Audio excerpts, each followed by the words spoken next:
Lorsque nous nous sommes unis, nous étions très centrés sur notre carrière dans le domaine des loisirs. Nous ne pensions pas à notre famille.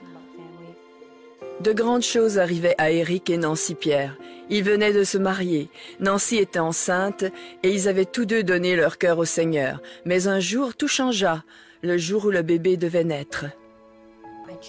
Je me suis mise à saigner. Je suis allée dans la salle de bain et quelque chose s'est ouvert. Je me rappelle lorsque je suis allé à l'hôpital. Nancy était à l'étage et ma belle-mère est descendue pour me dire que Nancy avait perdu le bébé.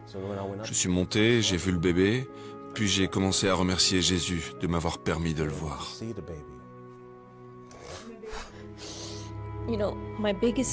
Ma plus grande crainte, c'était de sortir de l'hôpital sans bébé. Comment allais-je expliquer cela aux gens?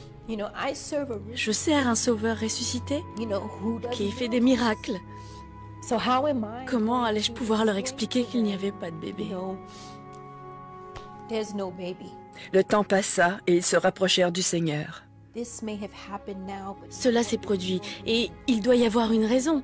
Je ne connais pas cette raison, mais je sais qu'il y en a une. Nous avons ainsi commencé notre guérison et nous avons été soutenus par nos connaissances. Et rapidement, la vie a repris son cours normal. Dans les années qui suivirent, non seulement Dieu guérit leur cœur brisé, mais il les bénit avec d'autres enfants. Et plusieurs années plus tard, Nancy fut à nouveau enceinte de leur troisième enfant. Il devait être 5 heures du matin et j'ai senti une lourdeur à l'estomac. J'avais presque l'impression que lorsque je me retournais, mon estomac se retournait avec du retard. Depuis la fausse couche, nous savions que nous ne voulions pas prendre de risques. Et nous sommes immédiatement allés à l'hôpital. Lorsque j'ai entendu le médecin dire « Nous devons y aller maintenant », j'ai tout de suite dit au Seigneur « Seigneur, non, pas encore. S'il te plaît, Seigneur, je ne pourrai pas le supporter encore une fois. » Ils ont emmené Nancy d'urgence en salle d'opération pour une césarienne. Ils faisaient tout en même temps. Ils me transportaient sur le lit, me mirent une intraveineuse dans le bras, me firent l'anesthésie. Tout a été fait en même temps. Ils ont dû réanimer le bébé parce qu'il était mort, baignant dans le sang pendant 3 minutes. Le médecin de Nancy, le docteur Léontine Narcisse. Nancy est arrivée avec une rupture du placenta, c'est-à-dire que son placenta avait commencé à se détacher de son utérus. C'est dangereux pour le bébé, car son approvisionnement en oxygène diminue. Cette condition est également dangereuse pour la mère. Le placenta détaché provoque une forte hémorragie qui finit par causer l'arrêt des organes vitaux. Elle avait un saignement interne. C'est là que c'est devenu vraiment grave, parce qu'ils ne savaient pas comment stopper cette hémorragie. Elle était dans un état critique, à 100% critique. J'ai eu l'impression que la vie quittait mon corps. J'ai vu mes doigts devenir bruns, sombres, comme si j'étais en train de mourir. Je savais que j'étais en train de mourir, mais j'étais tellement passive que je ne savais pas réagir ou répondre ou crier. Nancy? Je ne savais rien faire pendant tout ce temps. Et j'étais en train de mourir. J'avais besoin que Dieu intervienne rapidement. J'avais besoin de personnes qui savaient comment prier pour ouvrir les cieux. Avez-vous pensé que vous pouviez perdre votre femme? Nancy était dans le coma et bébé Pierre sous surveillance 24 heures sur 24. Tous deux étaient dans une situation critique. Y a-t-il eu un moment dans votre vie où vous n'avez pas fait confiance en Dieu, où vous avez dit « Seigneur, j'ai déjà vécu cela, je ne veux pas le vivre une nouvelle fois ». Je parlais à une amie au téléphone qui m'appelait tous les jours pour m'encourager et je lui ai dit « Il m'est difficile de faire confiance en Dieu dans cette situation parce que je ne sais pas ce qui va arriver.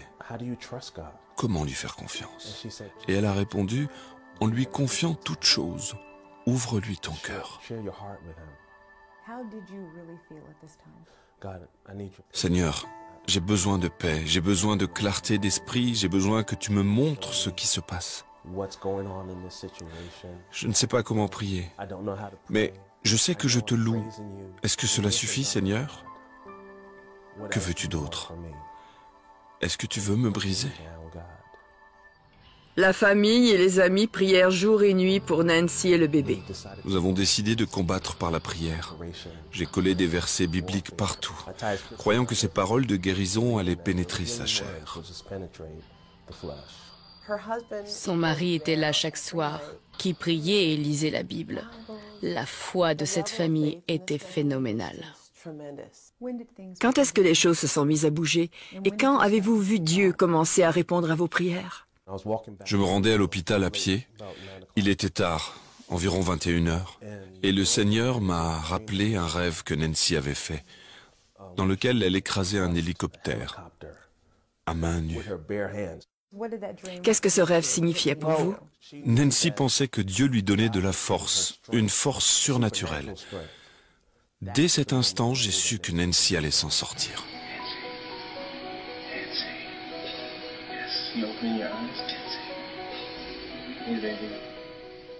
Après 11 jours et des prières incessantes, Nancy se réveilla. Ils pensaient que j'allais être un légume, que j'aurais des problèmes pour marcher ou penser. Pas du tout. Dieu m'a rétabli entièrement. Non seulement il m'a guéri, mais il m'a entièrement rétabli.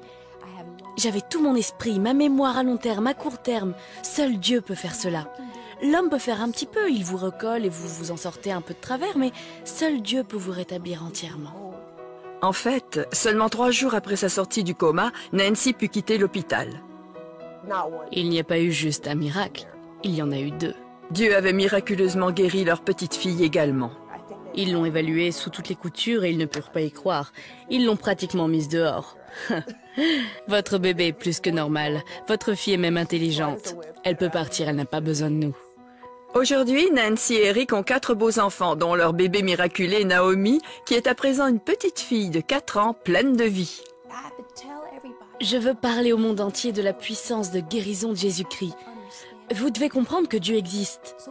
Et si nous croyons vraiment dans la parole de Dieu, et si nous croyons que ce qu'il dit est vrai, nous n'aurons aucune difficulté à lui faire confiance à notre sujet. Ah, bon Dieu, tu es grand et tu es bon. Tu es tout puissant et rien n'est comparable à toi. Toi seul as le dernier mot sur la vie de toutes les créatures. Et rien n'est trop difficile ou impossible à toi. Oui, toi seul es l'Éternel. Tu agis et réagis selon ta souveraineté. Qui peut s'opposer à Dieu? Ce témoignage poignant vient encore démontrer l'existence de Dieu manifesté en un seul, Jésus-Christ. Pas une idole, ni un devin, ni un fétiche ou système, mais Dieu l'Éternel, qui n'est comparable à aucun autre. Je dis ce que je dis avec certitude, avec assurance.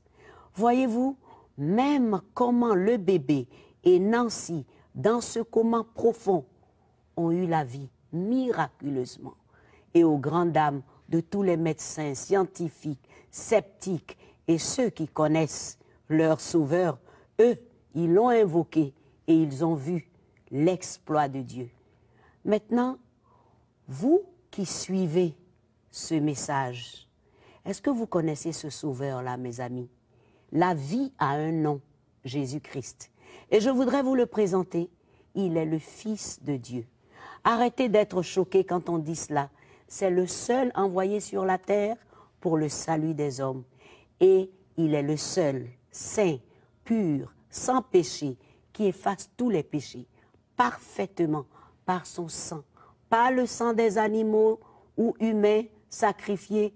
Oh non, pas ces abominations, mais le sacrifice parfait de Jésus-Christ, mort à la croix et ressuscité pour le seul, je dis le seul, qui a vaincu le mal, les démons et la mort. Même le temps me manque d'en dire plus. Alors ne restez plus spectateur ou indifférent. Donc mon ami, c'est le moment. Tu as besoin de Jésus-Christ pour vivre la vraie vie, sans compromission, sortir de toute œuvre morte autour de toi. Tu sais de quoi je parle? Je ne sais pas quelle maladie incurable, quelle détresse, calamité ou drame, ou probablement ce que tu as. Mais il y a une chose, la vie est dans le nom de Jésus. Si tu fais cette prière, sincèrement, Jésus vient dans mon cœur. Vois-moi maintenant, j'ai vu toutes les merveilles dans la vie des autres. J'ai besoin de toi, pardonne mes péchés et reçois-moi. Reçois-moi, je veux être ton enfant. Si tu as fait cette prière, alléluia à Dieu, tu viens de passer du stade de créature à enfant de Dieu. Désormais, tu as le pouvoir, selon l'évangile de Jean. Prends la Bible, la parole de Dieu. Écoute ton Seigneur. Fréquente une église vivante et vis à jamais. Amen. Que Dieu te bénisse.